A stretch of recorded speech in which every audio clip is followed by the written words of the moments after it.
열왕기상 16장 8절에서 14절 말씀입니다. 제가 가진 성경 구약 542쪽에 있습니다. 한 절씩 교독하실 때 제가 먼저 8절 말씀 읽도록 하겠습니다. 유다의 아사왕 제26년에 바하사의 아들 엘라가 디르사에서 이스라엘의 왕이 되어 2년 동안 그 왕위에 있으니라.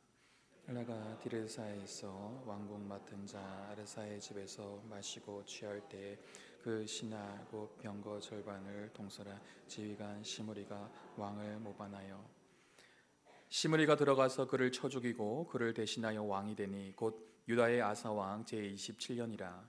시므리가 왕이 되어 왕위에 오를 때 바하사에 온 집안 사람들을 죽이되 남자는 그의 친족이든지 그의 친구든지 한 사람도 남기지 아니하고 바하사의 온 집을 멸하였는데 선지자 예후를 통하여 바하사를 꾸짖어 하신 여호와의 말씀같이 되었으니 이는 바하사의 모든 죄와 그의 아들 엘라의 죄 때문이라. 그들이 범죄하고 또 이스라엘에게 범죄하게 하여 그들의 헛된 것들로 이스라엘의 하나님 여호와를 노하시게. 함께 읽겠습니다. 엘라의 남은 사적과 행한 모든 일은 이스라엘의 적대실하게 기록되지 아니하였느냐. 아멘.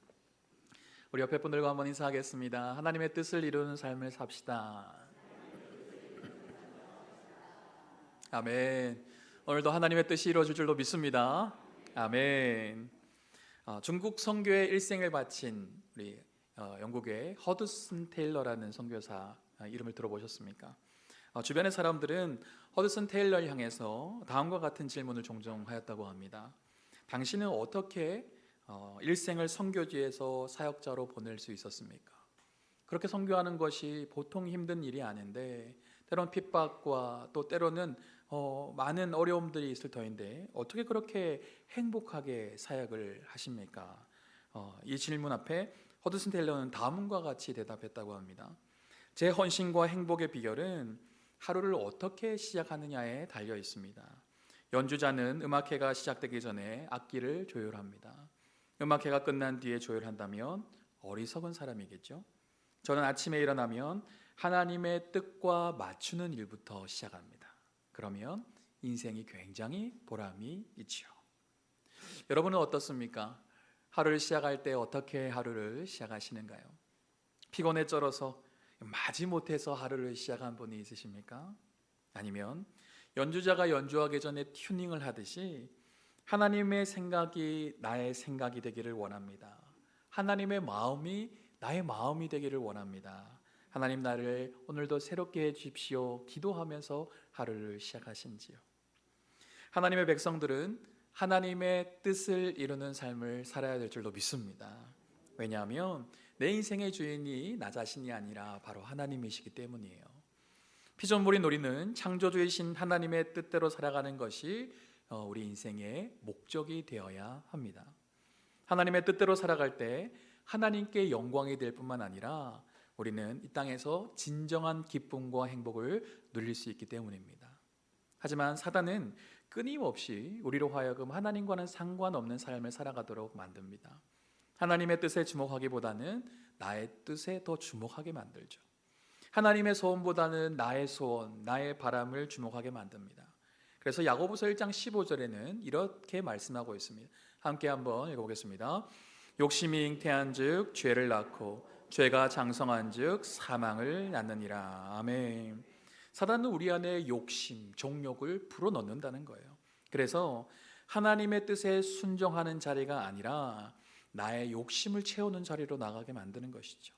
하나님이 기뻐하신 일을 하는 것이 아니라 나의 즐거움과 만족을 위해 살아가도록 만드는 것입니다. 그리고 결국에는 멸망의 자리에 서게 하는 것이죠. 사단은 우리를 넘어지게 하는 자입니다.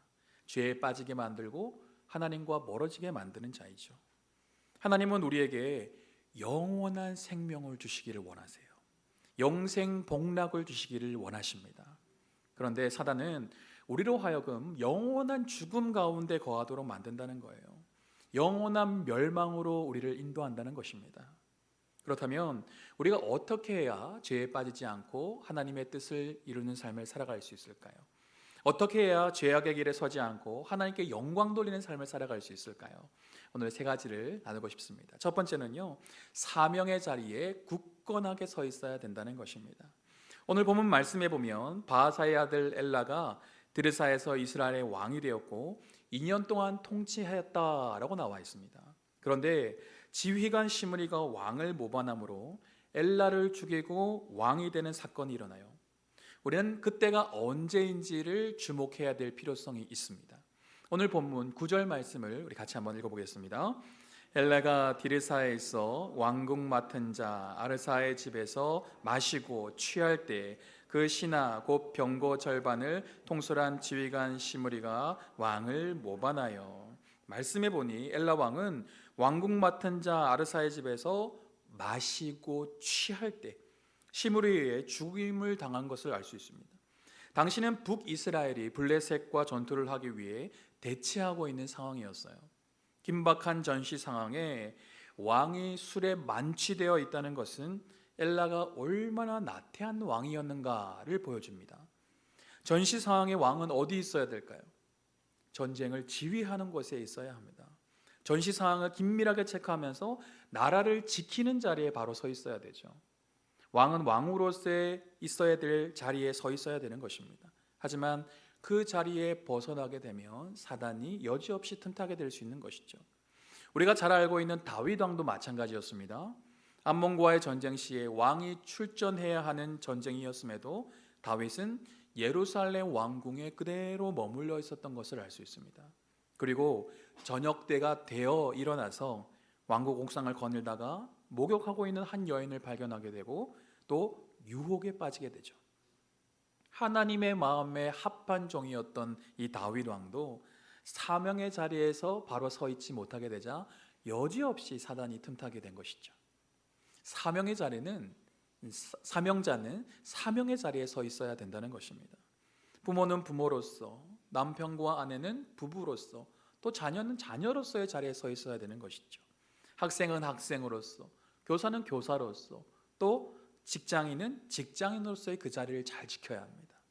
교회의 리더는 리더로서, 직분을 맡은 자는 직분을 맡은 자로서 합당한 그 자리에 서 있어야 되는 것이죠. 하지만 자신의 사명을 망각한 채 자기가 있어야 될 그 자리에서 벗어나는 경우도 있어요. 지금의 상황이 너무나 힘들어서 나에게 맡겨주신 이 사명을 포기하고 싶을 때가 있습니다. 참고 인내하는 것이 너무나 버거워서 내가 있어야 될 그 자리에서 일탈하게 되는 경우도 있는 것이죠. 그 순간 사단은 여지없이 우리의 마음에 틈타고 들어와서 죄 짓는 자리로 우리를 인도하게 되는 것이죠. 하나님의 마음을 잃어버리게 만들고 우리의 본능을 쫓아 행동하게 만드는 것입니다. 하나님은 우리 모두에게 사명을 부여하셨어요. 하나님의 뜻을 이루기 위해 우리 각자에게 맡겨주신 일이 있습니다. 그 일이 버겁고 힘들다고 도망가지 마십시오. 내가 원치 않는 일이라고 회피하지 마십시오. 사명의 자리가 부담이 되고 어렵더라도 우리는 그 자리를 포기해서는 안 되는 것입니다. 오히려 그 자리에서 승부를 걸어야 되는 것이죠. 내게 맡겨주신 사명의 자리를 지키는 것이 곧 승리하는 것입니다. 내게 맡겨주신 예배의 자리, 헌신의 자리, 섬김의 자리를 지키는 것이 하나님께 영광 돌리는 길이라고 성경은 말하고 있는 것이죠. 나에게 있어서 사명의 자리는 어떤 자리일까요? 나에게 있어 너무나도 힘들어도 꼭 지켜야 될 자리는 어떤 자리일까요? 내가 져야 될 십자가는 어떤 자리일까요? 우리는 인내함으로 그 자리를 지켜야 된다는 것입니다. 마음 아픈 일이 있어도, 속상한 일이 있어도, 때론 내가 더 이상 감당할 수 없을 것 같아도 끝까지 주님을 의지하여 사명의 자리를 사수해야 된다는 것이죠. 왜냐하면 우리는 사명의 자리에서 하나님의 은혜를 경험할 수 있기 때문입니다. 그 사명의 자리에서 하나님의 도우신 손길을 경험하고 하나님의 역사를 경험할 수 있기 때문입니다. 오늘도 사명의 자리에서 일탈하여서 죄악의 길로 나아가는 것이 아니라 사명의 자리를 굳건히 지킴으로 온전히 하나님의 뜻을 이루는 저와 여러분 되시기를 축복합니다. 두 번째로요, 우리가 어떻게 해야 하나님 뜻대로 살아갈 수 있을까요? 하나님의 주권을 인정해야 된다는 것입니다. 시므리는 엘라 왕이 술에 취했을 때 병거 절반을 통솔해서 왕을 모반하였습니다. 그리고 엘라 왕을 죽이고 자신이 왕위에 오르게 되죠. 그런데 왕위에 오른 이후에 어떤 행동을 했는지가 중요합니다. 오늘 본문 11절 말씀을 같이 한번 읽어보겠습니다. 시므리가 왕이 되어 왕위에 오를 때 바하사의 온 집안 사람들을 죽이되 남자는 그의 친족이든지 그의 친구든지 한 사람도 남기지 아니하고. 시므리는 지금 후환을 없애기 위해서 남자는 그의 친족이든지 친구든지 다 제거하였다고 나와 있습니다. 즉 엘라와 관련 있는 사람, 혹여나 자신을 위협할 만한 모든 사람들을 철저하게 다 죽였다는 거예요. 시므리가 왜 이런 행동을 하였을까요? 자신의 안전을 위해서였습니다. 자신에게 돌아올 보복이나 후환, 반란을 완전하게 잠재우기 위해서 이러한 잔혹한 행동을 했다는 것이죠. 시므리는 자신의 안전을 보장받기 위해 인간적인 모든 방법을 다 동원하였습니다. 그런데 그 결과는 무엇인지 아십니까? 열왕기상 16장 15절 말씀과 우리 18절 말씀 같이 한번 읽어볼까요? 유다의 아사왕 제27년에 시므리가 디르사에서 7일 동안 왕이 되니라. 시므리가 성읍이 함락됨을 보고 왕궁 요새에 들어가서 왕궁에 불을 지르고 그 가운데서 죽었으니. 시므리는 7일 만에 오므리의 반격으로 인해서 왕궁에 불을 지르고 자결하였다는 것입니다. 시므리는 인간적인 방법으로 자신의 안전을 보장받으려고 했어요. 그래서 자신의 자리를 지키기 위해서 온갖 잔혹한 죄를 저질렀습니다. 우리 인간의 계획은 완전하지 못합니다. 이 세상 어떤 것도 우리를 완전하게 지켜줄 수가 없습니다. 이 세상 그 누구도 나의 삶을 책임져 줄 수가 없어요. 오직 하나님만이 우리를 지키시고 보호해 주시는 분이심을 믿으시기 바랍니다. 오직 하나님만이 우리의 미래를 책임져 주시는 분이시는 것이죠. 우리는 내가 원하는 것을 이루기 위해서 인간적인 방법을 동원할 때가 있습니다. 세상적인 방법으로 문제를 해결할 때가 있어요. 하지만 우리가 반드시 깨달아야 될 것이 있습니다. 하나님의 뜻은 하나님의 방법으로 이루어진다는 것입니다. 반드시 하나님의 때에 하나님의 방법으로 하나님의 뜻을 이루신다는 거예요. 무슨 말입니까? 우리는 하나님의 주권을 철저하게 인정해야 된다는 것입니다. 하나님의 다스림과 하나님의 섭리를 인정할 수 있어야 되는 거예요. 이스라엘 백성들이 우상을 숭배한 이유가 무엇입니까? 하나님의 통치를 인정하지 않았기 때문에, 하나님의 다스리심을 인정하지 않았기 때문입니다. 시므리가 시나임에도 왕을 모반하고 자신의 자리를 지키기 위해서 수많은 사람들을 죽인 이유가 무엇입니까? 하나님의 주권을 인정하지 않고 인위적으로 자신의 욕망을 이루려고 했기 때문이에요. 하나님의 주권을 인정하지 않으면 자신의 욕심을 이루기 위해 인간적인 방법을 동원할 수밖에 없습니다. 눈에 보이지 않는 하나님이 아니라 눈에 보이는 어떤 사람, 어떤 환경을 유지할 수밖에 없어요. 결국 자신의 뜻을 이루기 위해서 온갖 죄악을 일삼을 수도 있다는 것입니다. 사람들은 자신이 원하는 자리에 올라가려고 온갖 세상적인 방법들을 다 동원하기도 합니다. 때론 거짓말을 하기도 하고요. 때론 물질로 사람의 그 마음을 사려고 하기도 합니다. 때로는 하지 말아야 될 행동도 하게 돼요. 자신이 원하는 것을 얻기 위해 주변 사람에게 피해가 되든 말든 수단과 방법을 가리지 않을 때도 있습니다.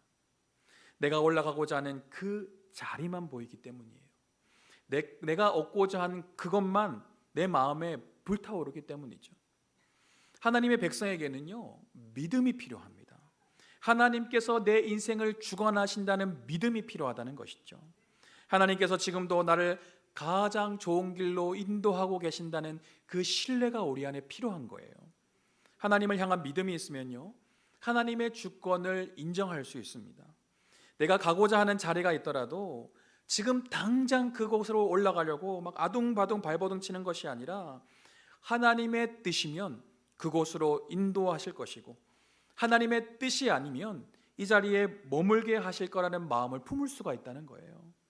내가 당장 갖고 싶은 것이 있을지라도 지금 당장 그것을 소유하지 못할지라도 원망하거나 불평하지 않을 수 있는 것입니다.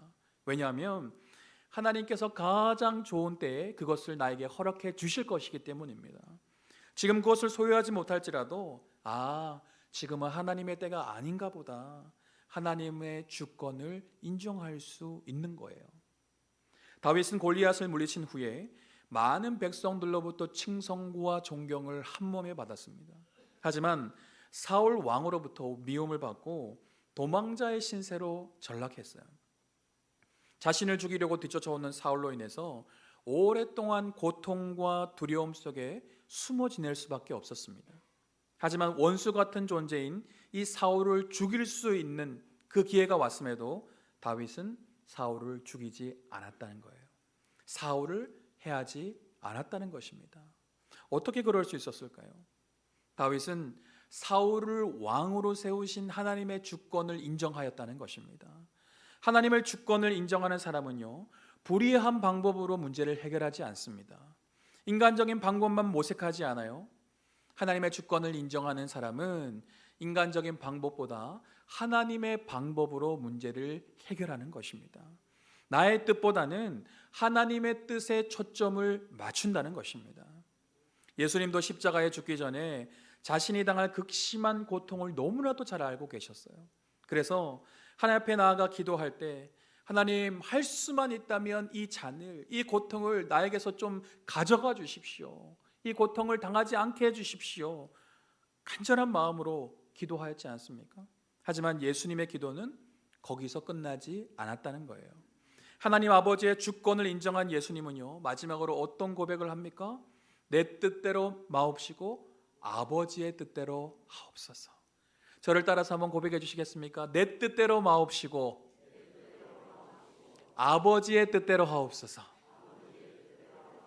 이것이 우리의 신앙 고백이 될 수 있기를 축복합니다. 예수님은 철저히 하나님 아버지의 뜻에 자신을 복종하였다는 것입니다. 하나님의 주권을 인정하지 않으면요, 하나님의 뜻보다 내 뜻이 더 중요하게 돼요. 내 뜻을 이루기 위해 온갖 세상적인 방법을 다 동원할 수밖에 없다는 것입니다. 내가 원하는 것을 이루기 위해 인간적인 방법을 동원할 수밖에 없는 거예요. 하지만 그 결과는 좋을 수 없습니다. 아름다운 열매를 맺을 수가 없는 것이죠. 지금 일어나고 있는 일들이 때론 나에게 너무나 버거울 수 있습니다. 왜 나에게 이런 일들이 일어나는지 받아들이기가 힘들 때가 있어요. 하지만 하나님은 지금도 살아계신 분이십니다. 우리와 함께 하신 분이세요. 하나님은 육신이 아니시기에 우리의 눈으로 지금 확인할 수는 없지만 보이지 않는 가운데 지금도 우리를 일하고 계신 분이시라는 거예요. 그러므로 지금 일어나고 있는 이 모든 일들 가운데 하나님의 주권과 섭리가 있음을 믿으시기 바랍니다. 선하신 하나님께서 우리의 삶을 주관하고 계심을 믿음으로 인간적인 방법이 아니라 하나님의 방법으로 하나님의 뜻을 이루어 가시기를 축복합니다. 마지막 세 번째로요, 우리가 어떻게 하나님의 뜻대로 살아갈 수 있을까요? 하나님과의 관계를 우선시해야 된다는 것입니다. 오늘 우리가 읽었던 본문 뒤에 내용에 보면요, 오므리라는 인물이 나옵니다. 오므리는 여러 정황상 유능한 인물이었어요. 시므리의 반란을 빠른 시간에 제압하기도 했고 내란을 평정한 인물이기도 합니다. 12년이라는 시간을 통치하면서 새로운 수도를 건축하기도 하였고 군사, 외교, 경제적으로도 뛰어난 수완을 가졌던 인물이에요. 그가 재위했던 기간 동안 분명 많은 업적들을 쌓았을 것입니다. 많은 사람들로부터 칭송과 박수를 받았을 거예요. 그런데 중요한 것은 사람의 평가가 아니라 누구의 평가입니까? 네, 하나님의 평가라는 것이죠. 하나님은 과연 오므리를 어떻게 평가하고 계실까요? 열왕기상 16장 25절 말씀 같이 한번 읽어보겠습니다. 오므리가 여호와 보시기에 악을 행하되 그 전에 모든 사람보다 더욱 악하게 행하여. 사람이 보기에는 많은 업적을 남긴 것 같지만 하나님의 평가는 오히려 그 전에 모든 사람보다 악했다는 냉혹한 평가를 내리고 있습니다. 그 이유가 무엇입니까? 오므리는 여전히 우상을 숭배했고 또 이스라엘 백성들로 하여금 죄를 범하게 만들었다는 것입니다. 미가서 6장 16절에 너희가 오므리의 율례와 아합 집의 모든 예법을 지키고 그들의 전통을 따르니라고 얘기하고 있어요. 미가서에 보면 오므리의 율례라는 우상 숭배 정책법을 제정했다는 것을 알 수 있습니다.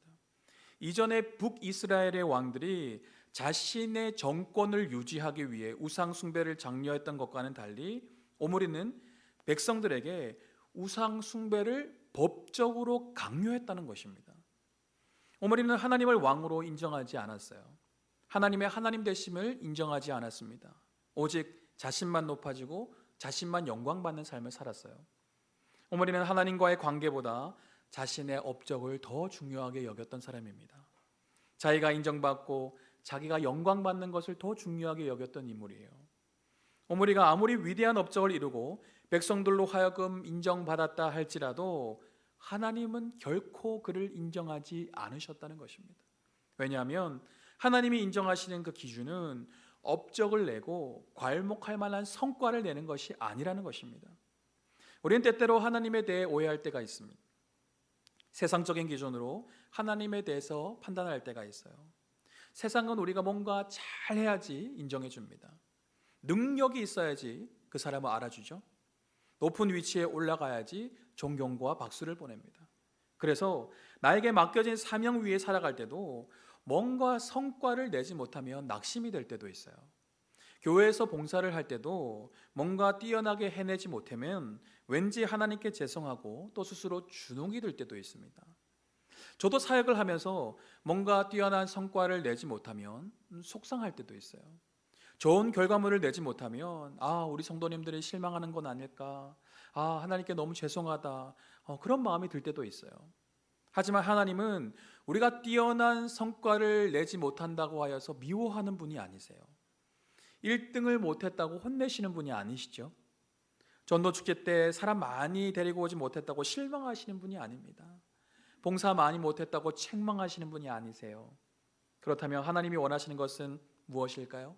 미가서 6장 8절 말씀해 보면 하나님이 우리에게 원하시는 것을 명확하게 말씀해 주고 있습니다. 같이 한번 읽어볼까요? 사람아, 주께서 선한 것이 무엇임을 내게 보이셨나니 여호와께서 내게 구하시는 것은 오직 정의를 행하며 인자를 사랑하며 겸손하게 내 하나님과 함께 행하는 것이 아니냐. 아멘. 하나님이 원하시는 것은 하나님과 바른 관계라는 것입니다. 하나님을 사랑하는 것, 하나님을 겸손히 따르고 하나님과 함께하는 것, 이것을 하나님께서 가장 원하신다는 거예요. 우리는 살아가면서 뭔가 업적을 이루려고 할 때가 있어. 내가 이것을 했어, 내가 이것을 만들었어, 내가 이 공동체를 세웠어, 뭔가 자신이 괄목하는 성과를 내어서 인정받고 싶은 마음들이 우리 인간 안에는 있습니다. 물론 순수한 마음으로 헌신하고 희생하다 보니 좋은 열매가 생길 때도 참 많이 있어요. 하지만 어떤 경우에는 우리가 사람에게 인정받기 위해, 사람에게 칭찬받기 위해 어떤 결과물을 내려고 할 때가 있습니다. 사람의 관심이 그리워서 주목받는 자리에 서려고 하고, 사람의 칭송과 박수가 그리워서 뭔가 오버해서 행동할 때가 있을 수 있습니다. 그것이 무조건 나쁘다는 말이 아닙니다.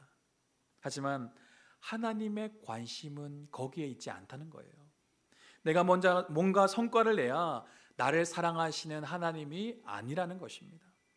내가 높은 자리에 올라가고 내가 뭔가 업적을 이루고 남이 부러워할 만한 뭔가를 소유해야 나를 사랑하시는 하나님이 아니라는 거예요.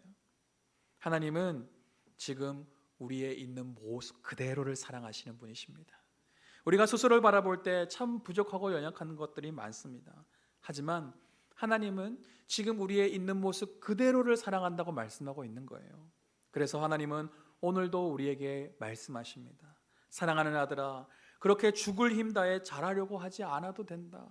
사랑하는 딸아, 그렇게 잘하는 척, 그렇게 있는 척, 예쁜 척 하지 않아도 된다. 세상 사람들이 인정해 주지 않을지라도 너는 여전히 내 아들이다. 뭔가 좋은 결과를 내지 못할지라도 너는 여전히 내 딸이다. 하나님은 우리에게 말씀하고 있는 것입니다. 하나님, 우리가 하나님을 사랑하는 삶을 살아가기를 원하세요. 겸손히 하나님을 바라보며 하나님과 동행하는 삶을 살아가기를 원하십니다. 업적보다는 하나님과의 관계가 더 중요하다는 거예요. 하나님과의 바른 관계 없이 부요하고 높은 자리에 서고 인기를 얻게 되면 그 모든 것이 죄를 짓는 도구로 전락할 수 있습니다. 하나님을 멀리하게 하는 도구가 될 수 있는 것이죠. 성과가 먼저가 아니에요. 소유가 먼저가 아니라는 것입니다. 하나님과의 관계가 먼저입니다. 우리는 뭐든 잘해야 한다는 부담이 있을 때가 있어요. 잘해서 인정받고자 하는 마음이 우리에게 있습니다. 하지만 하나님은 오늘도 우리에게 잘하는 것에 초점을 맞추는 것이 아니라 하나님과의 바른 관계에 초점을 맞추라고 말씀하고 있어요. 하나님과 인격적인 관계를 가지라고 말씀하고 있는 것입니다. 우리가 하나님과 바른 관계로 걸어나갈 때 하나님께서 우리를 인정해 주시고 아름답고 복된 열매를 맺게 하실 줄로 믿습니다. 한 예화를 소개하며 오늘의 말씀을 마무리하고자 합니다. 한 젊은 건축업자가 있었습니다. 그는 정직한 시공으로 신뢰를 쌓고 싶었지만 경쟁이 너무 치열한 것이죠. 공사 비용을 조금이라도 줄여야 입찰을 따낼 수 있는 상황이었어요. 어느 날 큰 공사를 맡게 되었는데 그의 선배는 은밀하게 조언합니다. 야, 남들 다 그렇게 해. 벽돌 몇 장 덜 쓰고 보이지 않는 곳에 철근을 조금 빼도 아무도 몰라. 그렇게 해야 이윤이 남는 거야. 실제로 다른 업체들은 그렇게 해서 돈을 벌기도 하였습니다. 눈에 보이는 겉모습은 똑같았으니까요. 젊은 건축업자는 밤새 고민하기 시작합니다. 그렇게 하면 당장 큰 돈을 벌 수도 있고 회사도 빨리 성장할 수 있을 것 같았습니다. 그러나 그는 건축을 시작하며 가졌던 신념, 즉 사람이 사는 집은 정직하게 지어야 한다는 마음을 다시금 떠올렸다는 거예요. 결국 그는 남들이 가지 않는 길을 선택하였습니다.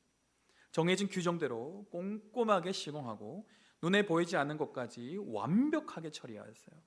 결과는 어땠을까요? 처음에는 이윤이 너무 적었습니다. 주변에서는 그를 비웃는 사람들이 많았어요. 하지만 시간이 흐르면서 그의 소문이 퍼지기 시작한 것이죠. 그 업체가 지은 건물은 정말 튼튼하다, 믿고 맡길 수 있다, 입소문이 돌았습니다. 사람들은 당장의 가격보다 신뢰할 수 있는 정직한 시공을 원했고 결국 그의 회사는 꾸준히 일거리를 받으며 성장했습니다. 몇 년 후에 대규모로 지진이 발생했을 때 다른 회사 건물들이 무너지는 와중에도 그의 회사가 지은 건물들은 모두 굳건하게 자리를 지켰다는 것이죠. 이 예화는 보이지 않는 곳에서 하나님의 뜻대로 정직하게 사는 것의 중요성을 보여주고 있습니다. 여러분은 지금 어떻게 살아가고 계신가요? 여러분은 지금 누구를 위해 살아가고 계십니까? 하나님의 백성은 하나님을 위해서 살아가야 합니다. 하나님의 뜻대로 살아가야 되죠. 하나님의 뜻대로 살아가는 하나님의 백성은요, 하나님께서 반드시 그 삶을 책임져 주신다고 말씀하세요. 반드시 잘되게 해주겠다고 약속하셨습니다. 사단은 끊임없이 우리를 시험하고 공격합니다. 하나님을 바라보기보다는 나 자신을 바라보게 만들어요. 하나님의 뜻에 주목하기보다는 나 자신의 뜻을 이루는 곳에 관심을 갖게 만듭니다. 하나님을 신뢰하지 못한 채 세상적인 사고로 내 살 길만 찾아가게 만드는 것이죠. 사단의 공격은 날이 갈수록 더 거세지는 것 같습니다. 이런 상황 속에 우리가 어떻게 하나님의 뜻을 이룰 수가 있을까요? 오늘도 내게 찾아오는 사단의 거센 유혹과 시험을 물리치고 사명의 자리에 굳건하게 서시기를 바랍니다. 내가 있어야 될 그 자리에 끝까지 서시기를 바랍니다. 지금 일어나고 있는 모든 일들 속에 하나님의 주권을 인정하고 인간적으로 세상적으로 반응하지 마시기를 바랍니다. 성과나 업적보다 하나님과의 바른 관계를 우선시하시기를 바랍니다. 그때 우리의 삶을 통해 거룩하신 하나님의 뜻이 온전히 이루어지게 될 줄로 믿습니다.